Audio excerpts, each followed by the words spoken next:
Assalamualaikum warahmatullahi wabarakatuh. Perkenalkan, nama saya Kezia Putra Alifa dari Prodi Pendidikan Bahasa Inggris dengan NPM 251130009.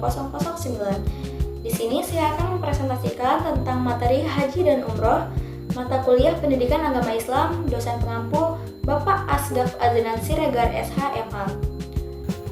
Pengertian haji. Haji adalah ibadah yang dilakukan oleh umat Islam dengan mendatangi Baitullah atau Ka'bah di Mekah untuk melaksanakan serangkaian ibadah pada waktu yang telah ditetapkan, yaitu pada bulan Zulhijjah. Haji merupakan rukun Islam kelima dan wajib bagi setiap muslim yang mampu secara fisik, finansial, dan mental.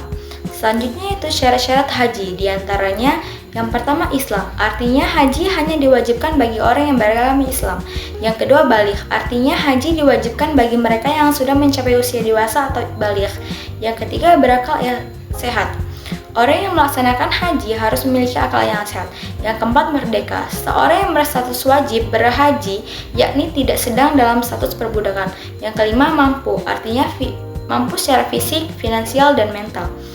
Rukun-rukun haji, diantaranya yang pertama ihram, artinya niat memulai ibadah haji dengan memakai pakaian ihram dan menjauhi larangan ihram. Yang kedua wukuf di Arafah, berdiam di padang Arafah pada tanggal 9 Zulhijjah. Yang ketiga tawaf ifadah, mengelilingi Ka'bah sebanyak 7 kali. Yang keempat sa'i, artinya berlari-lari kecil antara bukit Safa dan Marwah sebanyak 7 kali. Yang kelima tahallul, mencukur atau menggunting rambut sebagai tanda keluar dari status ihram. Yang keenam tertib, melaksanakan rukun-rukun tersebut sesuai dengan urutan. Wajib haji. Wajib haji yang harus dilaksanakan ya pertama adalah niat, ihram, dan mikot. Dimulainya niat ihram dari batas yang telah ditentukan sesuai dengan daerah asal jamaah. Yang kedua bermalam di Musdalifah, artinya bermalam di Musdalifah setelah wukuf di Arafah. Yang ketiga bermalam di Mina, bermalam di Mina selama di hari-hari tasyrik. Yang keempat tawaf wado, tawaf berpisahan yang dilakukan sebelum meninggalkan Mekah. 5. Melempar jumrah, artinya melempar batu di 3 lokasi jumrah selama hari-hari tasyrik. Macam-macam haji. Yang pertama haji ifrad, yaitu melaksanakan ibadah haji tanpa umrah pada bulan Zulhijjah. Yang kedua haji tamatu, yaitu mengerjakan ibadah umrah terlebih dahulu setelah kemudian mengerjakan ibadah haji. Yang ketiga haji qiran, yaitu melaksanakan ibadah haji dan umrah secara bersamaan. Jadi ketika berniat ihram di mikot, menggabungkan kedua ibadah tersebut dalam satu niat. Setelah itu yaitu keutamaan haji atau umroh. Yang pertama untuk membersihkan jiwa, yang kedua diampuni dosa, yang ketiga menerima kemuliaan Allah di akhirat. Yang keempat sabda Rasul yang berbunyi, orang yang melaksanakan haji ke Baitullah ini dan ia tidak bersenggama dan tidak pula berbuat kefasikan, maka ia terbebas dari dosa-dosanya seperti pada ia dilahirkan oleh ibunya. Al-Bukhari 1891, Muslim 1350. Hukum haji atau umroh.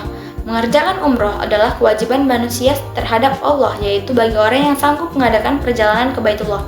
Quran Surah Al-Imran ayat 97. Selanjutnya yaitu pengertian umroh. Umroh adalah ziarah ke Baitullah atau Ka'bah dengan cara tertentu yang mencakup ihram, tawaf, sa'i, dan tahallul yang bisa dilakukan kapan saja. Kata umroh berasal dari bahasa Arab yang berarti berziarah atau berkunjung. Hukum umrah termasuk dalam kategori ibadah sunnah muakkadah yang berarti sangat dianjurkan dan ditekankan oleh Nabi Muhammad SAW. Meskipun tidak wajib melaksanakan umroh, tetapi memberikan pahala besar dan manfaat spiritual bagi umat muslim. Setelah itu yaitu syarat-syarat wajib umroh, diantaranya syaratnya sama seperti haji, yaitu beragama Islam, baligh, berakal sehat, merdeka, mampu secara fisik, finansial, dan mental. Tapi selain itu ada tambahan syarat spesifik untuk wanita, yaitu mahram, yang artinya wanita harus didampingi oleh mahramnya atau saudara dekat saat melakukan umrah. Selanjutnya yaitu rukun-rukun umrah. Yang pertama ihram, yang artinya dengan niat umrah karena Allah. Yang kedua tawaf, yaitu mengelilingi Ka'bah sebanyak 7 kali putaran. Yang ketiga sa'i, yaitu berlari-lari kecil sebanyak 7 kali di antara Safa dan Marwah. Yang keempat tahallul, yang artinya bercukur atau bergunting sekurang-kurangnya dengan memotong 3 helai rambut. Yang kelima tertib, yang artinya berurutan. Hukum wajib umroh yang hanya satu, yaitu ihram dari mikot. Mikot adalah batas waktu dan tempat yang ditetapkan oleh Allah dan Rasul untuk memulai ibadah haji dan umroh, yang terdiri atas 2 jenis. Yang pertama mikot zabani, yang artinya tidak ada Ketentuan waktu, umroh dapat dilakukan kapan saja sepanjang tahun. Yang kedua, miqat makani, yang artinya tempat yang ditentukan syariat untuk melakukan ihram bagi yang hendak haji atau umroh. Selanjutnya yaitu macam-macam umroh. Macam-macam umroh dibagi menjadi 3. Yang pertama, umroh mufradah, yaitu umroh yang dilakukan sendiri tanpa haji dan bisa dilaksanakan kapan saja sepanjang tahun.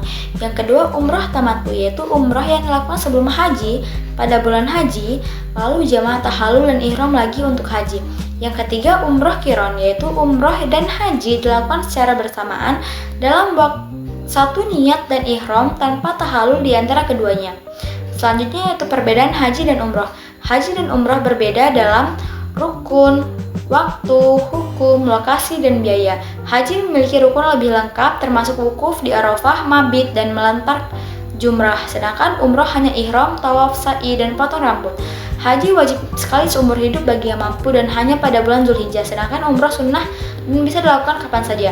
Haji mencakup Makkah, Arafah, Musdalifah, dan Mina. Sedangkan umroh hanya di sekitar Makkah. Biaya haji lebih mahal, sementara umroh lebih murah dan fleksibel. Selanjutnya nilai akhlakul karimah. Yang pertama, sabar menahan emosi saat beribadah, terutama di tempat ramai dan panas. Yang kedua, ikhlas niat menjalankan haji dan umroh semata-mata karena Allah, bukan untuk dipuji orang. Yang ketiga, tawadu, rendah hati dan tidak sombong. Yang keempat, persaudaraan, menjaga sikap saling menghormati dan saling tolong menolong antar jemaah. Saya akhiri, wassalamualaikum warahmatullahi wabarakatuh.